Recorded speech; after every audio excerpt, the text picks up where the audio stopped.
just another radio technology. Because my view is that it's everything else but radio technology. I'm a technology freak and welcome everybody to Technology Freak City. That's the air we breathe every day in Oulu. So we are developing radio technologies. And we have been looking at 5G technologies for the future some years. And after these few years of research in various different contexts, I came to think about something which is, let's say, unconventional, but we academics, we have to challenge current thinking always.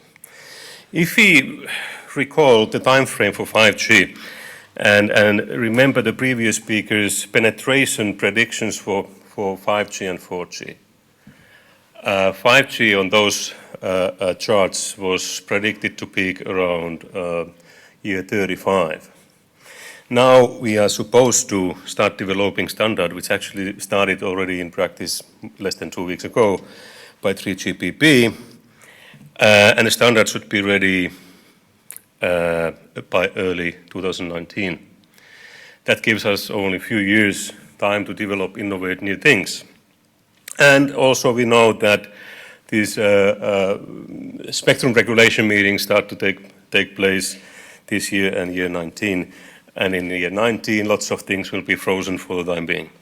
What does this mean in terms of innovation cycles, innovativeness, when we talk about all this magic 5G, which is supposed to solve also all kinds of various problems, ultra-low latency, huge capacity, tons of different devices connected to internet wirelessly. So the challenges are mind-blowing, bigger than ever before. And the clock is ticking all the time as we speak. So maybe the technology itself is not after all the key driver for 5G, but maybe the key driver is that what can we really do with that? And is there something else, or should we do something differently compared to what we have been doing the first 40 years or so of the history of mobile communications, which all has been so far completely operator-driven, operator-centric.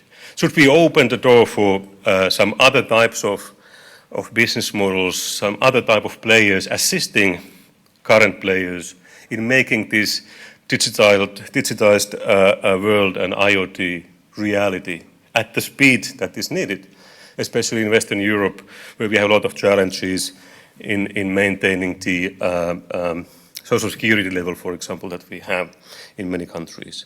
So we need faster cycles, we need to do different things differently than so far, and what does it mean? If you look at fast way to 5G, first of all, we need more spectrum, we need to use existing scarce spectrum more efficiently, we probably have to do all sorts of spectrum sharing schemes between various systems, operators, and so on. We also need definitely new radios to do things more efficiently, to allow better connection of low power sensor type of radios to mobile networks.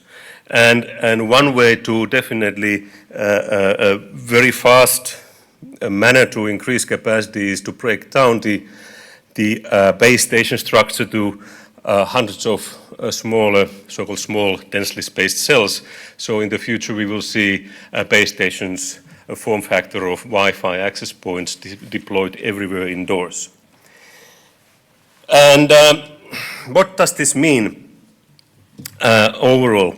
So 5G is not just radio technology, but we have to see it more as an enabler for doing something fantastically novel in totally new ways than we have been doing so far, without violating the position of current key players, which are, let's say, operators, internet service providers, hardware manufacturers, and so forth. There's big business model also behind 5G, provided that we take this opportunity in spectrum regulation already into account.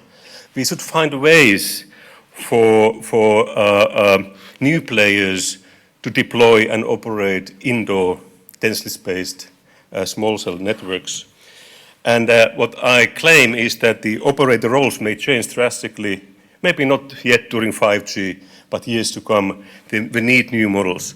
Building these new densely spaced indoor networks is very expensive, requires a lot of effort. Making this IoT reality, we have to understand extremely well, in all details, how this process that we try to automate really functions, what are the key things to improve it, and so on. And we need new players to do that. Maybe I can stop right here. Thank you.